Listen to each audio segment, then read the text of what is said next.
Assalamualaikum warahmatullahi wabarakatuh. Perkenalkan, nama saya Noviadi Anggraini dengan NIM 2021-08-2020-0007.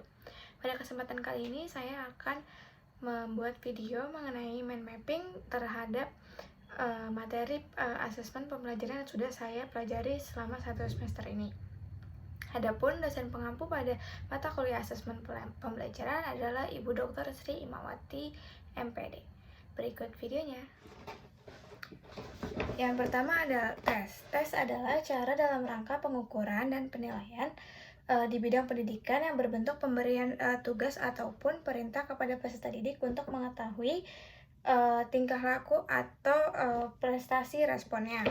Yang kedua ada pengukuran. Pengukuran adalah deskripsi kuantitatif tentang keadaan suatu hal sebagaimana adanya, tentang perilaku atau tentang prestasi yang didapati oleh peserta didik.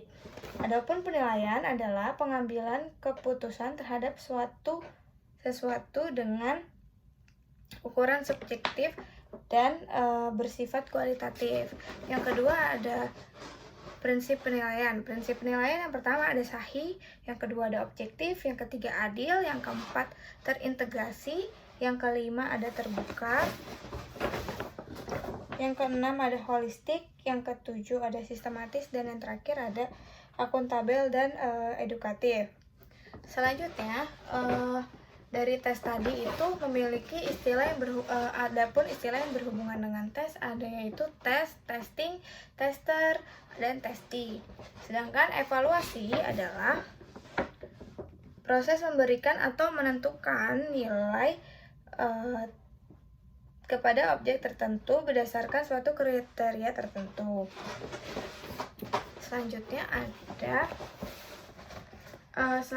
adalah penilaian ranah kognitif, yaitu proses pengumpulan informasi mengenai kemampuan berpikir peserta didik. Adapun aspek pada ranah kognitif yang pertama yaitu ada pengetahuan atau C1, yang kedua C2 yaitu pemahaman, yang ketiga penerapan C3, yang keempat ada analisis atau C4, yang kelima ada sintesis yaitu C5, dan terakhir evaluasi yaitu C6. Selanjutnya, jenis tes yang dapat digunakan pada ranah kognitif ini yaitu biasanya ada pilihan ganda, terus isian singkat, menjodohkan, uraian, dan yang terakhir biasanya ada portofolio. Selanjutnya adalah penilaian pada ranah afektif. Ranah afektif ini berkaitan dengan penerimaan empati seseorang atau lebih ke sikap peserta didik itu bagaimana dalam proses pembelajaran, seperti bagaimana dia bisa menerima nilai-nilai ataupun norma-norma yang ada di masyarakat. Selanjutnya karakteristik dari ranah afektif yaitu yang pertama ada sikap, yang kedua konsep diri, moral, nilai, dan minat. Adapun tingkatannya yang biasa digunakan pada ranah afektif adalah receiving atau menerima, yang kedua responding, yang ketiga following, yang keempat organization, yang kelima ada characterization. Selanjutnya biasanya jenis tes yang digunakan pada ranah afektif ini yaitu jenis non-tes. Jenis non-tesnya yaitu bisa berupa observasi, wawancara, kuesioner, ataupun menggunakan skala sikap. Skala sikap pun terbagi menjadi 4. Biasa yang digunakan pada ranah afektif, skala sikapnya itu biasa seperti yang kita ketahui seperti skala Likert, skala Goodman, skala semantik diferensial, dan skala Thornstone.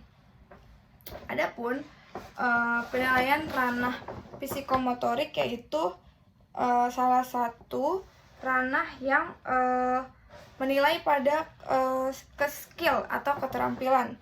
Adapun aspek yang dapat dinilai pada ranah psikomotorik yaitu menirukan, memanipulasi, terus ada ketepatan, pengalamian, serta artikulasi.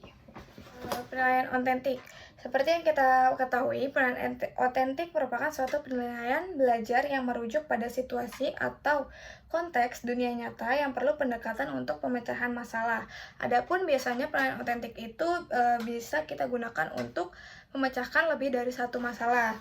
penilaian otentik dalam proses pembelajaran dasar itu ada yang pertama portofolio, yaitu suatu proses pengumpulan informasi mengenai perkembangan dan kemampuan siswa melalui portofolionya, di mana pengumpulan informasinya dapat dilakukan secara formal dengan menggunakan kriteria tertentu.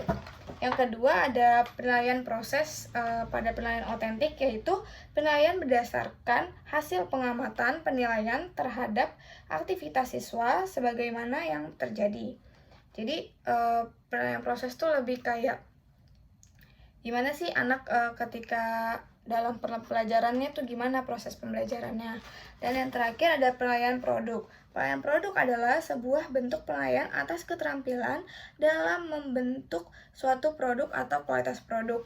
Nah, adapun tahapan pada penilaian produk ini yaitu tahap persiapan, tahap pembuatan produk, dan yang terakhir adalah tahap penilaian produk. Kurang lebihnya mohon maaf apabila ada kesalahan kata ataupun kurang jelasnya penjelasan pada video tersebut. Mohon dimaafkan. Kurang lebihnya mohon maaf. Wassalamualaikum warahmatullahi wabarakatuh.